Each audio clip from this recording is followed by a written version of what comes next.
Emergency Indira ji ने लगाई थी, लेकिन इमरजेंसी को हटाया इंदिरा जी ही नहीं था। न हमने हटाया न आपने हटाया। Professor Ram Gopal Yadav ji. Professor Ram Gopal Yadav ji. Sir बहुत बहुत धन्यवाद आपको। मैं बहुत थोड़े वक्त में ही, मालूम है 3 मिनट का समय है, आप डॉक्टर साहब वैसे भी कम कह दूंगा बोलते हैं। अपनी यात्रा जो है जी। वैसे तो इतने कम समय में 100 मीटर की रेस दौड़ के तब उस तरफ तक पहुंचा जा सकता है। देखिए, संविधान जब लागू हुआ, संविधान एक रास्ता थी, एक था जब संविधान बना। बाबा साहब अम्बेडकर कमेटी के चेयरमैन थे, राजेंद्र बाबू अध्यक्ष थे, संविधान बनाया, दुनिया का सबसे अच्छा संविधान, और वो सब लोग जो अब इस दुनिया में नहीं हैं उनको मैं प्रणाम करता हूँ। जब लागू हुआ तो कुछ कानून बने, बिहार का land reform act, Uttar Pradesh का जमींदारी उन्मूलन विधेयक, आप जानते हैं कामेश्वर सिंह वर्सेस बिहार स्टेट में वो रद्द कर दिया गया। पंडित नेहरू ने लोकसभा में कहा कि अगर ऐसे ही फैसले होंगे then haves will remain haves and have nots. उसके बाद फर्स्ट अमेंडमेंट आया, चैलेंज हुआ, शंकरी प्रसाद केस में उसको वैलिड माना, ये चलता रहा मामला। आगे फिर एक कोई केस आया, उसमें सज्जन सिंह केस में भी फर्स्ट अमेंडमेंट को वैलिड करार दिया गया। लेकिन 67 में गोलकनाथ केस में पूरा व्यवस्था बदल दी। उन्होंने कहा कि संसद में को मौलिक अधिकारों में संशोधन करने का कोई हक नहीं। इसके बाद जब इंदिरा जी ने बैंकों का राष्ट्रीयकरण किया, प्री पर्सेस खत्म किए, तो इसी फैसले के आधार पर दोनों रद्द कर दिए गए। तब 71 में 3 संशोधन हुए, 24, 25, 26। 24 के जरिए संविधान में संशोधन करने का, मौलिक अधिकारों में संशोधन करने का अधिकार संसद को दिया गया। 25, 26 में भी, 26 में जो कंपेंसेशन, असली झगड़े की जड़ थी संपत्ति के मौलिक अधिकार में, आर्टिकल 31 में ये लिखा हुआ था कि बिना उचित मुआवजा के किसी की संपत्ति को नहीं लिया जा सकता। उस कंपेंसेशन शब्द को 26 में संविधान संशोधन के जरिए अमाउंट में बदल दिया गया।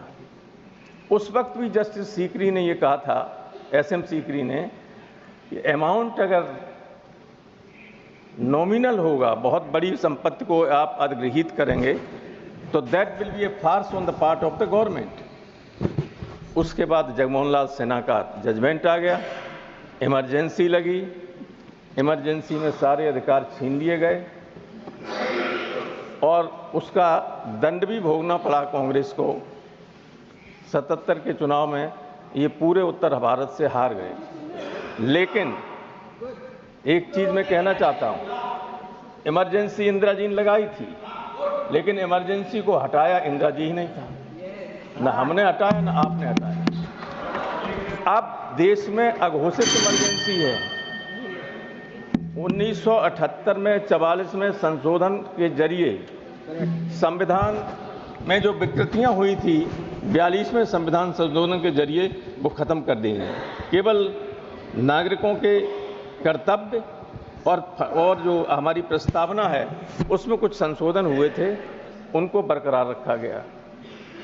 उसमें सोशलिस्ट और सेकुलर शब्द जोड़ा गया था।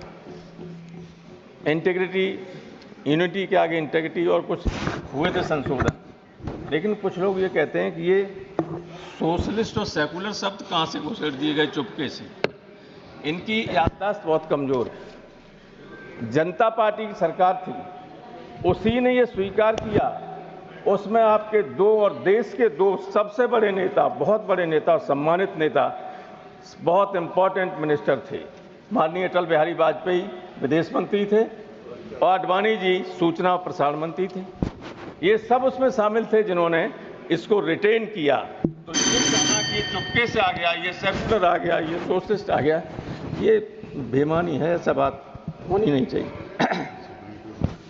1980 में जस्टिस वाई.बी. चंद्रचूड़ उस वक्त चीफ जस्टिस थे, इन चंद्रचूड़ के पिताजी। एक मामला आया तो उन्होंने कहा कि रविन्द्रनाथ टैगोर की जो आमार सोनार बंगला उसके आधार पर उसको कोट करते हुए इस देश के संविधान के 3 आर्टिकल 14, 19 और 21 ये गोल्डन ट्रायंगल है। इनमें से एक भी अगर गड़बड़ होता है तो संविधान की प्रस्तावना का कोई लक्ष्य पूरा नहीं हो सकता। अब आप देखिए कि समता का अधिकार क्या है, कानून के समक्ष सब समान है। व्यवहार में कंक्लूड करें। 1 मिनट भी लगेगा मुझको। ऑलरेडी 6 मिनट हो गए हैं आपको, 3 मिनट था, 6 मिनट बोल चुके हैं आप। एक असली चीज तो बात रही है। हाँ, आखिर हमारे देश में और हिंदुस्तान के जो सबसे बड़े राज्य हैं उसमें मुसलमानों को दूसरे दर्जे का नागरिक बना दिया गया। सच बात तो ये है। संभल में जिस तरह से लोगों को मारा गया, आर्टिकल 21 में क्या लिखा हुआ है? लाइफ, जीवन की को बिना विधि सम्मत प्रक्रिया के नहीं लिया जा सकता। लोगों को मारा गया, अरे जेल में मारा गया, पुलिस कस्टडी में मारा गया। डॉक्टर साहब, चाहे जितना बड़ा अपराधी हो, चाहे जितना बड़ा अपराधी हो। नहीं में कल मारा एक मिनट प्लीज। अच्छा, मैं खत्म कर रहा हूँ। आखिरी सब। अरे एक बात कह रहा हूँ, मैं ये कह रहा हूँ कि जब कृष्ण जाने को थे, उन्होंने कहा मेरा काम पूरा हो गया। बलदेव से कहा कि आप चलो, हम लोगों को जो करना था कर दिया। और उन्हें अर्जुन से कहा कि ये द्वारिका डूबने वाली है समुद्र में, यहाँ की महिलाओं को ले जाओ हस्तिनापुर, लेके चले। Already please conclude. अब बंद मत करना प्लीज। एक सेंटेंस भी नहीं प्लीज। भीलों ने गोपिकाओं को लूट लिया प्लीज। तो क्या कहा गया? फिर लोग क्या कहते हैं, अब भी कहते हैं प्लीज कि मनुज नहीं बलवान है, समय बड़ा बलवान, भीलन लूटी गोपिका बेही Arjun. Mahua Majhi ji, please please please. 7 minute doctor साहब, 7-8 मिनट हो चुके हैं, प्लीज।